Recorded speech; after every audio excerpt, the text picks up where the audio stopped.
तुलसी से जुड़ी एक कथा बहुत प्रचलित है। श्रीमद् देवी भागवत पुराण में इनके अवतरण की दिव्य लीला कथा भी बनाई गई है। एक बार शिव ने अपने तेज को समुद्र में फेंक दिया था। उससे एक महातेजस्वी बालक ने जन्म लिया। यह बालक आगे चलकर जालंधर के नाम से पराक्रमी दैत्य राजा बना। इसकी राजधानी का नाम जालंधर नगरी था। दैत्यराज कालनेमी की कन्या वृंदा का विवाह जालंधर से हुआ। जालंधर महाराक्षस था। अपनी सत्ता के मद में उसने अपनी माता लक्ष्मी को पाने की कामना से युद्ध किया, परंतु समुद्र से ही उत्पन्न होने के कारण माता लक्ष्मी ने उसे अपने भाई के रूप में स्वीकार किया। वहां से पराजित होकर वह देवी पार्वती को पाने की लालसा से कैलाश पर्वत पर गया। भगवान देवाधिदेव शिव का ही रूप धारण कर माता पार्वती के समीप गया, परंतु माँ ने अपने योग बल से उसे तुरंत पहचान लिया तथा वहां से अंतर ध्यान हो गई। देवी पार्वती ने क्रुद्ध होकर सारा वृत्तांत भगवान विष्णु को सुनाया। जालंधर की पत्नी वृंदा अत्यंत पतिव्रता स्त्री थी। उसी के पतिव्रत धर्म की शक्ति से जालंधर न तो मारा जाता था और न ही पराजित होता था। इसलिए जालंधर का नाश करने के लिए वृंदा के पतिव्रत धर्म को भंग करना जरूरी था। इसी कारण भगवान विष्णु ऋषि का वेश धारण कर वन में जा पहुंचे, जहां वृंदा अकेली भ्रमण कर रही थी। भगवान के साथ दो मायावी राक्षस भी थे, जिन्हें देखकर वृंदा भयभीत हो गई। ऋषि ने वृंदा के सामने पल में दोनों को भस्म कर दिया था। उनकी शक्ति देखकर वृंदा ने कैलाश पर्वत पर महादेव के साथ युद्ध कर रहे अपने पति जालंधर के बारे में पूछा।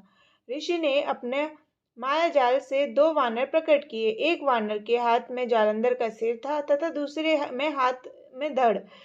अपने पति की यह दशा देखकर वृंदा मूर्छित होकर गिर पड़ी। होश में आने पर उन्होंने ऋषि रूपी भगवान से विनती की कि वह उसके पति को जीवित करें। भगवान ने अपनी माया से पुनः जालंधर का सिर धड़ से जोड़ दिया, परंतु स्वयं भी वह उसी शरीर में प्रवेश कर गए। वृंदा को इस छल का जरा आभास न हुआ। जालंधर बने भगवान के साथ वृंदा पतिव्रता का व्यवहार करने लगी, जिससे उसका सतीत्व भंग हो गया। ऐसा होते ही वृंदा का पति जालंधर युद्ध में हार गया। इस सारी लीला का जब वृंदा को पता चला तो उसने क्रोध होकर भगवान विष्णु को शिला होने का श्राप दे दिया तथा स्वयं सती हो गई। जहाँ वृंदा भस्म हुई वहां तुलसी का पौधा होगा। भगवान विष्णु ने वृंदा से कहा, हे वृंदा, तुम अपने सतीत्व के कारण मुझे लक्ष्मी से भी अधिक प्रिय हो गई हो। अब तुम तुलसी के रूप में सदा मेरे साथ रहोगी। जो मनुष्य भी मेरे शालिग्राम रूप के साथ तुलसी का विवाह करेगा, उसे इस लोक और परलोक में विपुल यश प्राप्त होगा।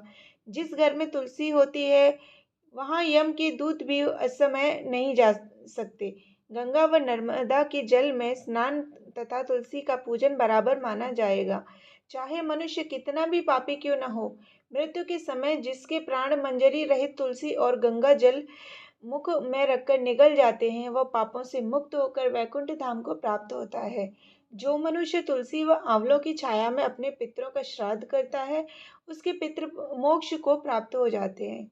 उसी दैत्य जालंधर की यह भूमि जालंधर नाम से विख्यात है। सती वृंदा का मंदिर मोहल्ला कोट किशनचंद में स्थित है। कहते हैं इस स्थान पर एक प्राचीन गुफा थी, जो सीधी हरिद्वार तक जाती है।